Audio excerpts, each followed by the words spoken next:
আসসালামু আলাইকুম।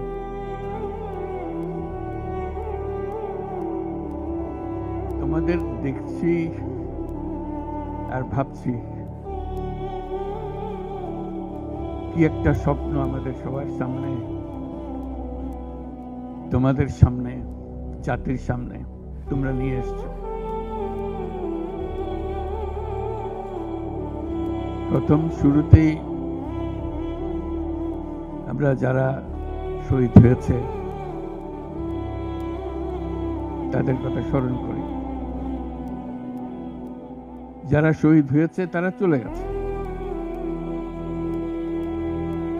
এবং তোমাদের দিকে তাকাচ্ছিলাম, ভাবছিলাম তোমরাও শহীদ হয়ে যেতে পারতে।